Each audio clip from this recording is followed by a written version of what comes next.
In the Middle Ages, jesters were a common sight in the courts of kings and nobles. These entertainers were known for their wit, humor, and ability to make people laugh. However, life as a jester was not always as glamorous as it may seem. It was often quite challenging and sometimes even dangerous. From performing for demanding audiences to navigating the treacherous politics of the royal court, the life of a jester in the Middle Ages was full of both opportunities and pitfalls.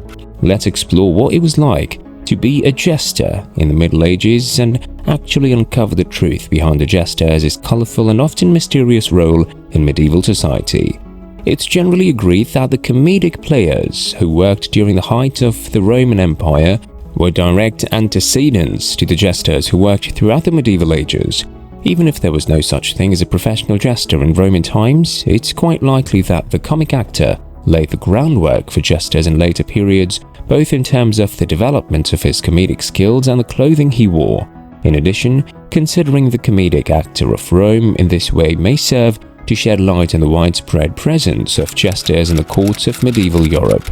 Several different Roman emperors attempted to rid their empires of performers because they were harmful to society and should be eradicated as a result. As the players sought refuge from persecution, they helped to disseminate their art across a greater portion of Europe, which may have contributed to the development of the jester in subsequent years. Jesters from everywhere in the world. Although the jester's role in medieval Europe will be the primary emphasis of this essay, I believe it's vital to note that the fool or jester has played an important role in the history of cultures not only in Europe but also other parts of the world and throughout time.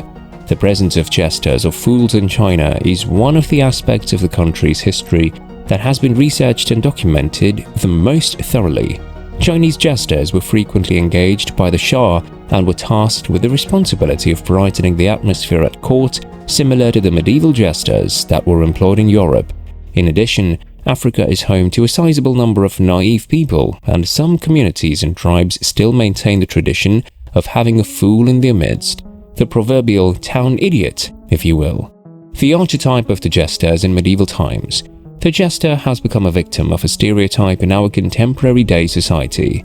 It's generally believed that they were simple-minded persons who excelled at clownish sports such as juggling or gymnastics and wore garish clothing. Additionally, they are thought to have worn outrageous costumes.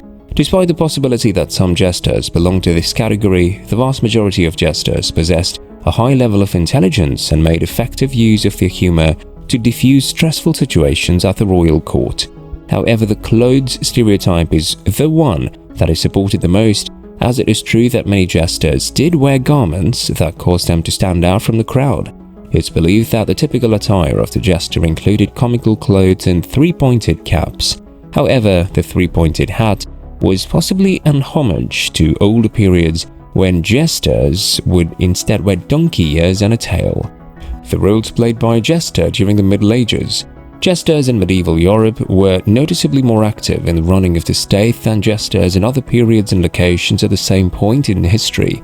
It was common practice for a king or other high-ranking official to hunt for or hire a jester to serve in the court. In medieval times, the court jester was the only person who was typically given the freedom to speak their mind openly, while everyone else had to wait for permission to speak from the monarch. When no one else was allowed to, the jester would make use of his right to free speech and publicly attack the monarch. No one else could do this. As a result, one of the functions of the jester was to act as a critic, and many accounts support the notion that monarchs did pay attention to the criticism that the court jester offered. When sensitive subjects were being discussed, the jester's ability to speak freely was also useful since it helped break the tension. The role of the jester was to constantly diffuse tension conversations by injecting hilarious quips, preventing any unneeded clashes from occurring. The obligation of the jester to entertain at various court events is probably the one that is best known to the general public. The shenanigans of the jester in current portrayals of the court are seen rather frequently. To keep the royal court and its guests amused, many jesters were skilled in a variety of entertaining activities, such as singing, playing an instrument, or performing a variety of bizarre routines. That's all for this video. We'll be right back with more such videos, and don't forget to hit the like button and subscribe to our channel. Thank you for watching.